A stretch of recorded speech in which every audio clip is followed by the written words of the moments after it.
Bonjour à tous et bienvenue sur notre chaîne. Aujourd'hui nous explorons un sujet fondamental et qui nous concerne tous. Pour celui qui cherche, quelle voie prendre? Religion ou initiation? Nous allons explorer deux voies spirituelles majeures qui, bien que poursuivant un but similaire, celui de la réalisation spirituelle, empruntent des chemins fondamentalement différents. D'un côté, nous avons la religion, une voie qui nous guide vers le salut, balisée par des dogmes, des rites et des croyances. Elle offre une structure claire, une sorte d'autoroute spirituelle, où chaque étape est prédéterminée, chaque croyance bien définie. La religion nous enseigne à suivre des préceptes pour atteindre le salut, une promesse de rédemption ou de libération de l'âme.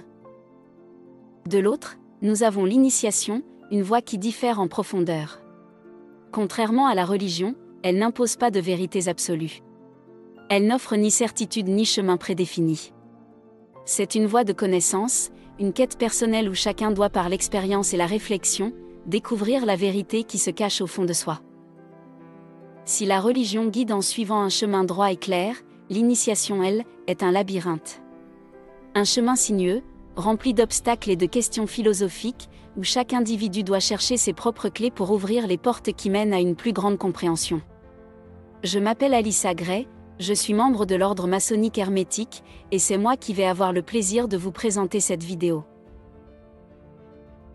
Avant de commencer, j'aimerais vous demander une petite faveur. Si cette vidéo vous est utile d'une manière ou d'une autre, n'hésitez pas à la partager et à vous abonner à la chaîne. Vous pouvez également me laisser un commentaire. Cela contribue non seulement à la visibilité de la chaîne, mais m'aide aussi à comprendre que le contenu que je vous propose vous est bénéfique au quotidien.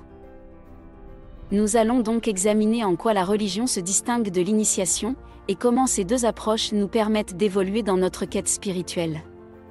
Nous allons aussi voir que si la religion se base souvent sur une interprétation littérale des textes sacrés, l'initiation, elle, cherche à en découvrir le sens caché, le sens ésotérique. L'objectif de cette vidéo est de comprendre en quoi ces deux voies, loin d'être incompatibles, peuvent être complémentaires, mais surtout comment elles reflètent des dispositions spirituelles différentes. Alors, est-il possible de concilier religion et initiation? C'est ce que nous allons tenter de découvrir ensemble aujourd'hui. La religion, dans son essence, est une structure spirituelle qui vise à établir un lien entre l'homme et le divin. Elle se présente comme une voie qui mène au salut, c'est-à-dire à une forme de libération, de rédemption ou de félicité éternelle selon les croyances de chaque tradition. Ce que nous devons comprendre, c'est que la religion offre un cadre très précis pour guider l'individu dans cette quête. L'un des éléments fondamentaux de la religion, ce sont les dogmes. Un dogme, c'est une vérité considérée comme absolue, révélée par une autorité divine et à laquelle il faut adhérer sans se poser une question. Par exemple, dans le christianisme, nous avons des dogmes comme celui de la Trinité. On nous dit que Dieu est à la fois Père, Fils et Saint-Esprit, ou encore celui de la résurrection des morts. Ces croyances ne sont pas remises en question par les fidèles. Elles sont acceptées comme des fondations sur lesquelles repose toute la foi. Les religions structurent également notre rapport au divin à travers des rituels sacrés. Prenons l'exemple de la prière, du jeûne, des pèlerinages ou des cérémonies comme la messe dans le christianisme. Ces pratiques régulières sont des moyens concrets de se rapprocher du divin, de se purifier, de demander pardon ou d'obtenir des bénédictions. Elles nous donnent un cadre rassurant, une route claire à suivre. En ce sens, on peut dire que la religion est une sorte d'autoroute spirituelle. Tout est balisé, tracé. Il y a des règles, des rites, des étapes précises, et tant qu'on suit ces règles, on est assuré de progresser vers le salut. Cependant, il est important de noter que cette voie ne laisse pas beaucoup de place à la remise en question. Les vérités sont données, et il appartient aux fidèles de les accepter et de les suivre. C'est une voie qui met l'accent sur la soumission à la volonté divine, sur l'obéissance aux lois sacrées.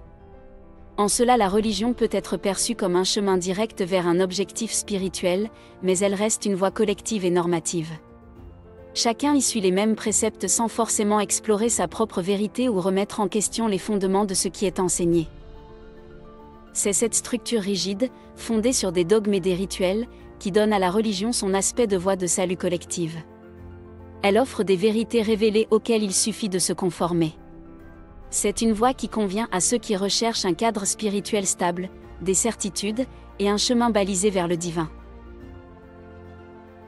Ainsi nous pouvons dire que la religion est un chemin de foi et d'obéissance, où la sécurité spirituelle réside dans l'acceptation des vérités révélées.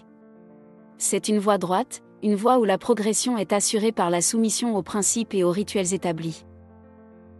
Mais comme nous allons le voir bientôt, l'initiation quant à elle, prend une toute autre direction. Au lieu de se conformer à des vérités établies, elle nous invite à une quête intérieure bien plus personnelle et complexe. Alors qu'entendons-nous par initiation ? Contrairement à la religion qui impose des vérités extérieures, l'initiation invite chacun à découvrir la vérité par soi-même. C'est une démarche où l'individu devient l'acteur principal de son propre éveil spirituel. On ne reçoit pas des réponses toutes faites, on doit aller chercher par son propre travail intérieur, des clés pour comprendre l'univers, la vie, et surtout soi-même. Imaginez un voyage spirituel où vous ne suivez pas un chemin tout tracé mais plutôt un labyrinthe, où chaque tournant, chaque carrefour, vous oblige à réfléchir, à vous questionner, à surmonter des obstacles intellectuels et spirituels. Ce n'est pas un parcours linéaire. C'est un cheminement personnel, parfois ardu, où l'on fait face à des questions philosophiques profondes. Ces questions ne trouvent pas de réponse dans des dogmes ou des vérités figées, mais à travers une quête de sens et de compréhension. Un des principes fondamentaux de l'initiation, c'est que la vérité n'est pas imposée, elle est découverte. Là où la religion propose des réponses qui ne doivent pas être remises en question, l'initiation nous pousse au contraire à se poser les questions, à aller au-delà des apparences.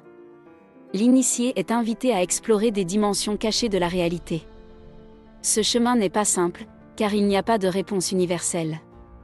Ce qui est vrai pour un initié ne le sera pas forcément pour un autre. Chaque personne doit trouver ses propres clés pour progresser. Là où la religion se fonde sur des certitudes, l'initiation valorise le doute constructif. Elle ne cherche pas à apporter des réponses définitives, mais à éveiller la conscience à une vérité qui est plus profonde, plus intérieure. Chaque initiation est une révélation personnelle, une étape sur le chemin de la connaissance. Contrairement à la religion qui donne l'impression de tout maîtriser, l'initiation reconnaît que le savoir ultime est inatteignable dans l'absolu. Mais qu'il faut s'en approcher en repoussant toujours plus loin les limites de notre compréhension. Un autre aspect de l'initiation, c'est qu'elle ne cherche pas seulement à découvrir le divin dans une dimension extérieure, comme peuvent le faire les religions, mais à éveiller le divin en nous-mêmes. Elle invite à regarder à l'intérieur de soi, à sonder les profondeurs de notre propre esprit et de notre propre âme. C'est une démarche beaucoup plus introspective. Ce n'est pas une quête de salut venant de l'extérieur, mais une quête de connaissance intérieure qui mène à une transformation de l'individu. Prenons un exemple symbolique.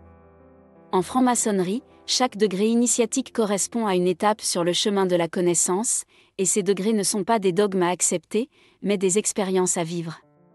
Les symboles et les rituels de l'initiation ne sont pas là pour être pris au pied de la lettre, mais pour ouvrir des portes dans notre conscience, nous inviter à méditer, à réfléchir et à comprendre le monde et nous-mêmes d'une manière plus profonde.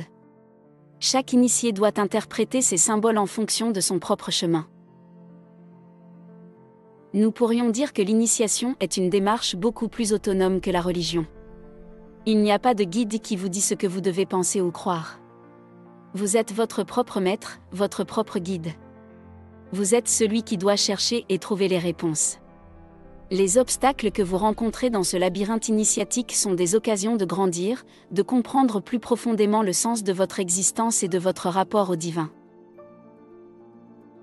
En résumé, si la religion propose un cadre collectif, une voie droite et balisée, l'initiation, elle, est une aventure individuelle, où la connaissance ne s'obtient qu'au prix de l'effort personnel et de la réflexion. C'est un chemin plus exigeant, mais aussi plus profond, car il invite chacun à devenir l'artisan de sa propre évolution spirituelle. Mais retenez bien que ces deux voies, la religion et l'initiation, sont des voies de lumière. Sachez que si vous souhaitez en savoir plus sur l'ordre maçonnique hermétique, vous pouvez vous inscrire à notre newsletter et vous recevrez chaque semaine de nouveaux documents sur l'ésotérisme, la franc-maçonnerie et la métaphysique. Pour cela, cliquez sur l'enveloppe qui vient de s'afficher, ou utilisez le lien mis en description. C'était Alyssa Gray, depuis le siège central de l'ordre maçonnique hermétique.